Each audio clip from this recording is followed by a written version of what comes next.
Hello, Internet! Welcome to another episode of That Random Podcast Show. Of course, this time around, we're not going to be podcasting as usual. We are doing a movie review! Yay! Again, are we actually going to be able to do this one? We're not going Who to have know? to take this down, are we? Who knows? It'll be a bona fide miracle if this actually doesn't get content ID struck down by YouTube. Here's hoping. I'm your host, Tyler Chansey, and with me as always is Michael Mosley. Taste the Skittles. Protect the rainbow. I have no idea what you're going on about. But yes, we are here to talk about a movie that just came out recently. We actually just got out of our respective early-ish screenings. We are, of course, talking about the new blockbuster that's come out this weekend that is Marvel Studios' Guardians of the Galaxy Volume 2, directed and written by James Gunn, the creative mind behind the likes of Slither, Super, and the first Guardians of the Galaxy. So, first impressions, first general thoughts. Michael, what did you think of this sequel? Guardians of the Galaxy Volume 2, Electric Boogaloo. Guardians of the Galaxy 2, Wrath of Khan. So are we actually going to do, like, positives first or cons first? Which one do you want to do? Well, first things first, I think it'd be a good idea to kind of give a general thought, give a general synopsis first. I think that's simple. But yes, Guardians of the Galaxy Volume 2 returns us to the world of the titular Guardians of the Galaxy, with Star-Lord, played by Chris Pratt, Drax the Destroyer, played by Dave Bautista, Gamora, played by Zoe Saldana, and Little Baby Groot, voiced by the ever-lovable Vin Diesel, and, of course, Rocket Raccoon, voiced by Bradley Cooper. The Guardians of the Galaxy we basically start the movie with them still doing their Guardians of the Galaxy thing, where they're mercenaries getting hired out to do certain things to protect certain alien factions. But let's just say their puckish, roguish demeanor gets certain aliens angry to the point that they want to kill them, and they flee for their lives. But it's Rocket. And Marvel already let it out. It's Rocket. Rocket is the reason this whole thing is going down. Are you really surprised? But the Guardians are rescued by a new character played by Kurt Russell, who claims to be the alien father of Peter Quill, Star-Lord himself. And so from here, the movie actually separates and kind of breaks the party up. And it has Peter traveling with Kurt Russell to his planet to discover more about himself and his heritage and the possible untold power within his genes. And of course, Gamora and Drax are there to make sure things are okay. Meanwhile, other stuff goes down with Rocket Raccoon and Groot, who bump into Yondu and his band of the Ravagers, dealing with their hang-ups with what Peter did to them back in the first movie, and a couple other things that are very plot-heavy, but eventually things coalesce and an evil plot is discovered that has the very fate of the galaxy in the balance, which of course leads us to our heroes saving the galaxy for a second time. And I am going to be very clear here. I think this may be the one instance where a direct sequel from a Marvel movie was better than the original. That's my opinion. Which, in all honesty, from the way Marvel's sequels have been going, it's about time. Yes. I like Iron Man 2 and 3, despite what people thought. I actually like those, but yeah, this is definitely the strongest sequel Marvel has released so far. And don't forget, people, I really like Civil War. No, I love. Here's the thing: I'm talking about sequels before the big team-up movies or the big crossover movies. Like Iron Man 2, a lot of fun, but honestly, not really a whole lot came out of that. I mean, the whole thing with his dad discovering an energy source and that energy arms race, totally forgotten about. The whole thing with Malekith and the Dark Elves in Thor: The Dark World, never brought up again. I think the only real exception would probably be Captain America: The Winter Soldier, honestly, in terms of direct sequel, but even then, that's more of a genre change. But here, the characters are the same as before, we got to see more of them in this sequel, and we got to see them progress more, and it felt natural. And it didn't feel like they had to basically jog in place because they're obligated to show up in the next Avengers crossover. It felt like more happened this time around. There's definitely a lot more character development. Like the first one was Yeah, obviously a setup. It was, oh, here are it the was. Guardians. Here's their It's the names. introduction. It was Yeah, the introduction. yeah, You know, yeah, and welcome to the galaxies. There's the Marvel universe. Let's show you all this crazy stuff that's going on. right, and like it helped you understand like before the sequel where a bunch of goofy cartoony stuff happens. In the first one, you're like, okay, I can buy into it because we're in space and there's all these aliens and technology and blah blah blah. So the first part was a great way to introduce the world and the characters and basically the rules, which it plays loosely with anyway.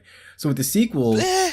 yeah. So with the sequel, you go in already set to accept all kinds of goofy stuff happening.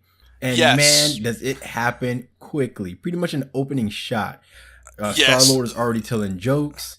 Uh, Rocket is doing his thing of building up a speaker, not a weapon, but a speaker so everybody can listen to music while they fight. And that probably was the best setting of the tone ever, because technically the movie starts with a flashback showing how Peter's mom met Peter's dad, and I'm like, oh, this seems very sweet and fun and kind of warm and fuzzy. But then it very quickly flashes forward to the future, and the movie opens with the Guardians fighting some tentacled cosmic horror for some reason, but Oh, they because don't focus. they were trying to protect the batteries. They're trying to protect something because they were hired, and they're fighting some tentacled cosmic horror, but the movie doesn't focus on this otherwise exciting laser fight. The title sequence focuses on little baby Groot trying not to die and dancing his little tweaky butt to the music. And I'm like, no, this is perfect. This is Guardians of the Galaxy. It's like it's fun, it's action packed, it's all over the place, but they have fun. Yeah, and like, okay, that might be my one issue. Well, it's not my one issue, but like, it was an issue I had early on with the film. It's like, ooh, are we really gonna do this where the camera's gonna be flying all over the place and we're gonna see all this CG everything? And it kind of was, because in that sequence, yes, you're supposed to focus on Baby Groot, but you also want to see the funny stuff that's going on behind him because that's part of the joke. And everything is moving around so fast, especially when Baby Groot starts fighting tiny alien rat things, that you Yeah. kind of get lost in it. I think that was partially the point to kind of get you used to the more chaotic stuff, but I think that was a bit of a backfire thing that had happened. But you did kind of hit the nail on the head when it came to how they showed up more stuff. Like I know a lot about the Marvel universe, but even when it comes to the cosmic galactic stuff, I'm actually not all that. I'm not all that well versed. So seeing characters like the Ravagers, the Sovereigns, the Celestials, all this big stuff that keeps getting referenced, I'm like, this is fun. I don't have as big of a pool of reference for this, so it was fun to see some pleasant surprises happen. I'm That was basically how the first Guardians of the Galaxy went for me, but this is why I think this sequel is a lot better. We got to be introduced to the characters and their motivations of the first movie, but due to being an ensemble piece, but with like no prior movie build like the Avengers did, you really didn't get a chance to know these characters all that much. You just got to know some very basic things about them. Drax wants revenge. Peter has some family issues. Gamora was a trained warrior and adopted daughter of Thanos and was abusive. And Groot is just a happy tree guy that hangs out with Rocket, who was a science experiment gone bad. And they made those beats work, but you wanted more out of these characters. But then, lasers fights and, saving the galaxy swashbuckling happens, and you're like, okay, cool, this is a fun time. But Guardians of the Galaxy 2 doesn't go to the extent of trying to make things bigger and more extravagant and trying to make them seem cooler, which is something I think Age of Ultron fell into the trap of. The movie, actually, a good chunk of it is actually just scenes of characters walking and talking and getting their emotional baggage out of the way. And I think that's actually what really helps this movie. Like, Like, yeah, yeah, it definitely took a lower tone than yeah, than most Marvel movies, not just their sequels, but like yeah. even the first movies, they fall into the trap of trying to go big to impress. With this one, you definitely like, yeah, like you said, we get more characters this time around, and that really helped the movie because it goes to show how well the dialogue is actually written.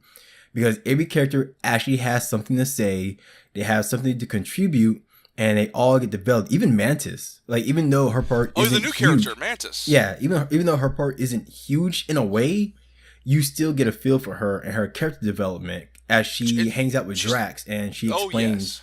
and she explains more things to Drax about ego and herself and the planet and how all it came to be. It was like, you know what? This is how you do character development of a new character. If you're gonna bring him in, like you know that I had a huge problem with Gamora in the first one. Yes, you did. Yeah, she had little to no development. All we knew about her was She was the daddy. exposition machine. That was it. Yeah, yeah, like, oh, I have daddy issues and Thanos was my dad. I hate Tell him. me more about that. We Yeah, get yeah, that. it's like that was Gamora's thing throughout the whole first movie. I want the Infinity Stone so I can sell it or whatever, and I want to escape daddy. It's like, oh, that's it. That's all there is to her. For Mantis, she's a bit of an exposition too, but unlike Gamora in the first one, she actually has fun in this one And because, like Drax in the first one, she's learning new things, and ironically enough, she's learning it from Drax.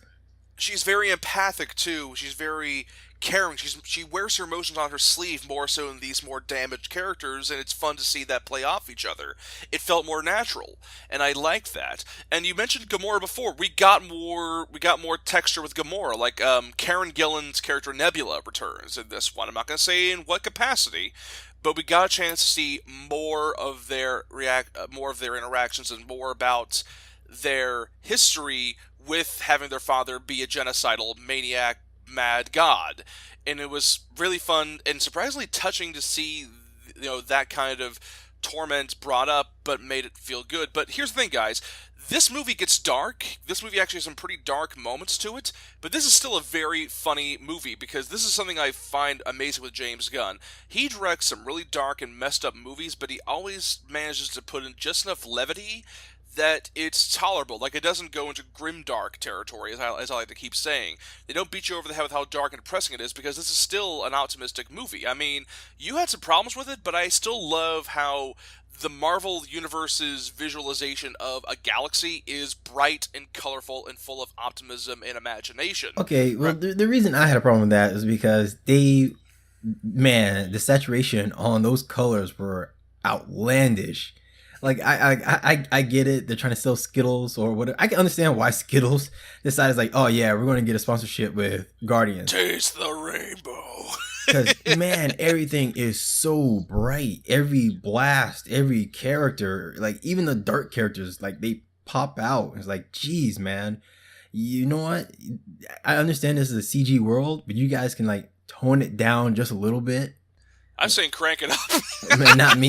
Zack Snyder goes too dark. James Gunn goes too light. It's like Marvel's like, you know what, James Gunn, we're using new editing software. No, not software, but we're using new editing tricks to do our Tools. movies because everybody says our movies look bland. Go all out. And man, James Gunn did not hold back at all. No, he did not. You thought the Rainbow Bridge in Thor was bright? No, man, that thing is a shadow compared to what James Gunn has pulled off in this movie.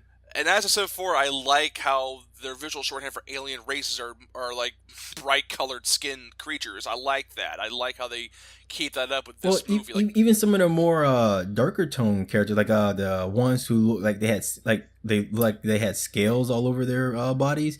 yeah, Even though they weren't like brightly colored, you can still tell like, oh, okay, it's a darker gray or darker brown and red, but it's not like so dark it looks like, oh, it's black. No, it's red. Oh, is it? Because I can't tell. Everything is everything is turned up to the max in this movie. and like I said, that's why I like the appeal of it. Like, I like how Yondu is like a dark blue. I like Nebula's coloration. I like the introduction of the Sovereign, these gold skinned, these gold skinned, really uptight supremacist Man, type characters. the makeup in this movie was astounding. Because every Yes. time a new character would pop up, I would just look at the makeup, which I don't really do in movies. For me, it's like, okay, you're in makeup, whatever. But this one is done so well because they didn't just stop Seriously, at I certain points. just said the Sovereign are colored in gold. Do you have any idea how hard it is to make that not look gaudy and garish and Right. And that's what I'm saying. painful to Like look they at? went all out. It wasn't like I was gonna say like certain movies they would stop at a point to where you could see roots or whatever. But like no, the whole body and costume is gold, like hair, eyes, and all. I was like, wow, what part of this is actually CG? Is any of this CG? Is this all makeup? You Did can't really- see the seams. Yeah, It's yeah, very it's like, well did you done. actually get like gold eyeliner and got it inside their eyes? Because even within their eyes, it still looks gold. And I was like, that's Yes. really impressive. And even Yandu and Gamora, it's like, wow, in the first one, you could kind of tell Gamora was makeup. But in this one, I don't know what it is, but the makeup team really stepped up and The, everything the just ma- looks outstanding. yeah, the makeup team was good. A lot of, like I said, visually it's good, but it doesn't completely overwhelm. I'd say it goes right up to the line, but still has just enough difference in order to keep those colors popping. Oh, yeah. But and I'm not gonna lie, I actually did like just how much more creative the action was this time around. Like there's some stuff where Rocket sets up a bunch of traps, and he has a lot of fun activating those traps. We get to see more of Yondu with his guiding arrow, that thing he whistles and it flies. We got to see more of that, and we got And that one was actually sort of explained in the sequel. It was like, oh, so that's why he has to fin. That's why he has the power to use the an arrow. arrow. It's like, okay, then see, I'm kind of glad they explained that without over explaining it or without going to exposition about it. Oh yeah. Like it's show don't tell, and I like that. But once again, this sounds like we're being very technical and the like. But once again, there's still some good jokes, and there's still a lot of good setups. Like Baby Groot gets some of the biggest laughs out of this whole movie, but he's downplayed. Like maybe if you cut together all the scenes he's in, it's maybe 5 minutes tops out of a 2 hour movie. Yeah, most of the other But times he's just standing around on people's shoulders. And, yeah, and you know what? I'm kind of glad they did that. I was scared that they were gonna overuse Baby Groot because we're gonna sell these toys. Because man, before the movie came out, I saw so many ads and Baby toys Groot, for Baby so Groot. much Baby Groot, Yeah, I all was like, Baby Groot. yeah, it's like, oh man, they are gonna upplay Baby Groot to oblivion. But no, they held back. They actually showed restraint. It was like, There was a lot of restraint. and it's kind of funny because they also did a mascot joke for Baby Groot. Yes, yes, they did. And I was like, okay, I like this. I like the way they're using Groot as part of the story and part of scenes rather than just, isn't he cute? Look at him do funny stuff. It's like, no, he does some things. But this is actually the problem, I'd say, with Guardians of the Galaxy 2. There are some problems I do have with it. For instance, as I said before, the action scenes are a lot of fun. There are a lot of these very well done, absolutely fantastic, like sky battles where people are using jetpacks and laser guns and explosives, and you get into it. It's fun. But then when they go to hand combat, it can feel a little disorienting. It can feel like the camera work isn't up to snuff there, and I feel there is some issues that do come up with that. Like there's a fight scene that happens between two characters that should have been a bit more emotional, but due to the camera work, it felt a bit off. I know it's a nitpick. I keep bringing it up in past reviews, but I do think it does harm it here.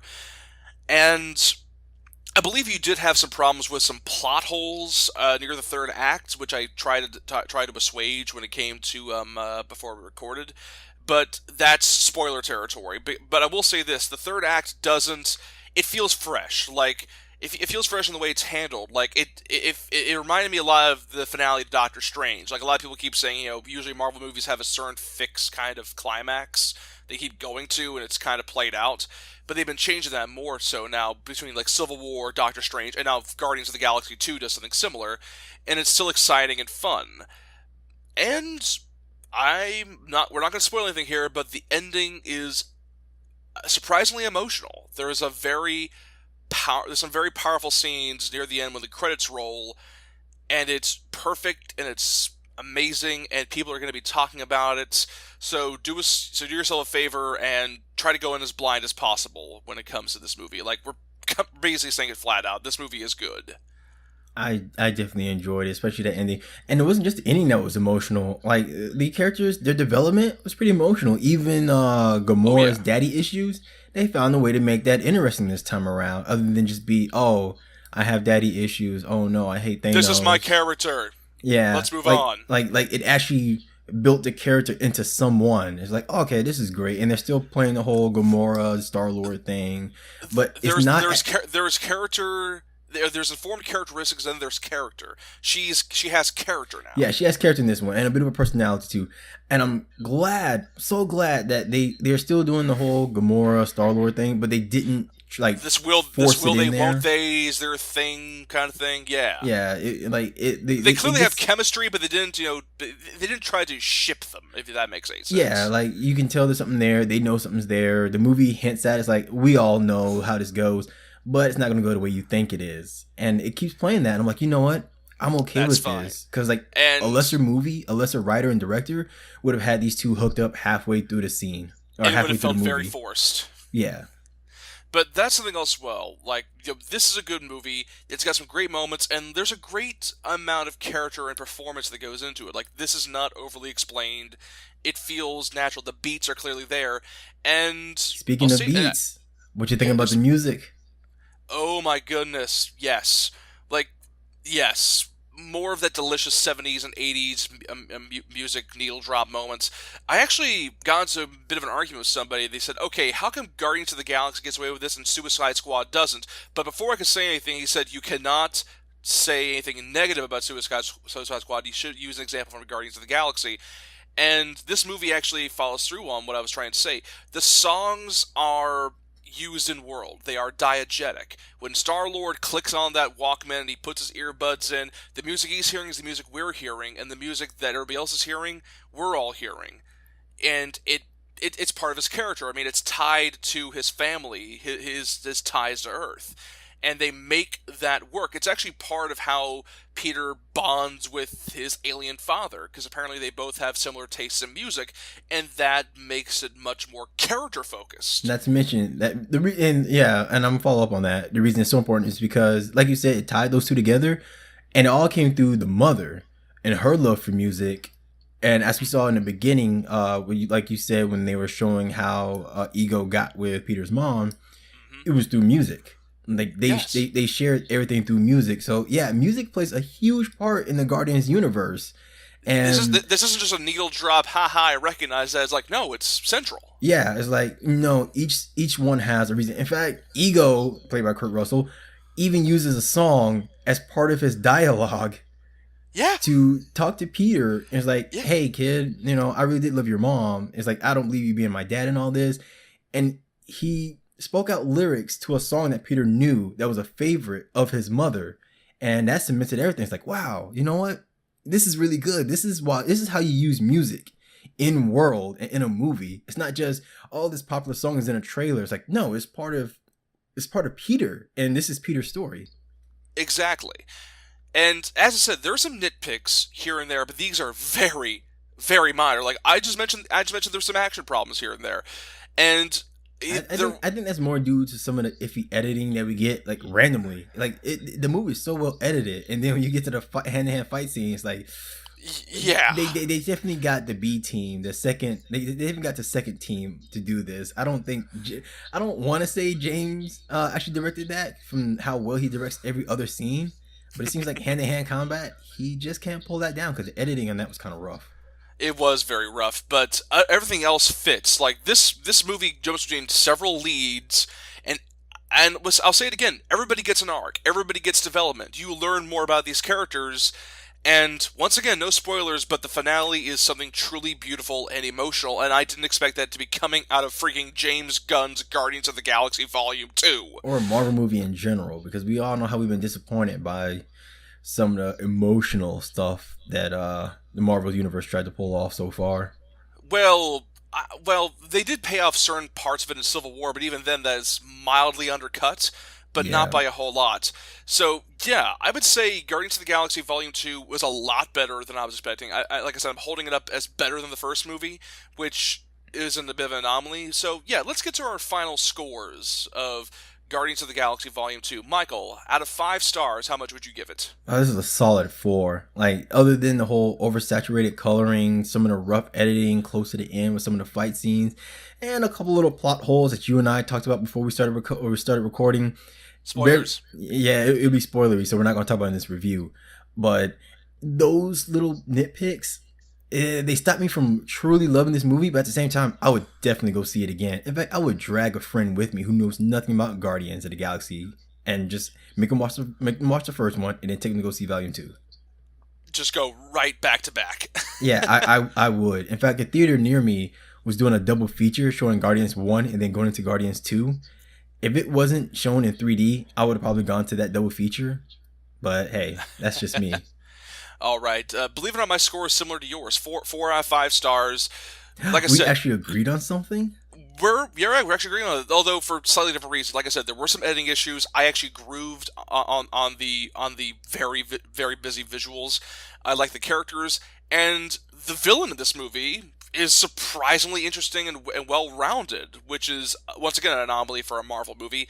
Good characters, good jokes, good levity, a lot of good here that I think really keeps it almost puts up to a 5, but I'm sorry, I have to say 4. There are some very minor issues, but also there's some cameos in here, and you guys are gonna like them when you see them. And I think that'll be a good way to end this. Yeah. So Okay. Wait. Before we actually do, yes, people, it's true. There are like 5 end credit scenes, like 5 or 6 yes, of them, and they're yes, worth sitting through.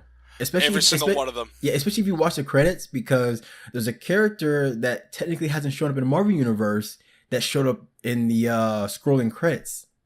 Yes.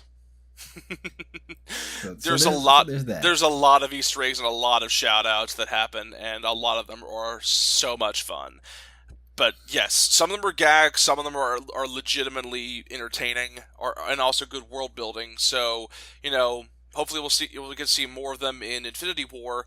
And if you want to pick our brains a bit more about our thoughts on these things, you can follow me on Twitter at DarthRahu, capital D, capital R, all one word. Michael, where can we follow you? You can, of course, find me on Twitter at M_MOSLEY_JR. And if for some strange reason you can't find me on there, you can find me with Zafmod. And of course, I'm going to be streaming it and all that. But this is a movie talk, so you can wait until the podcast for us to talk about all that. Take care, everybody. Peace be with you.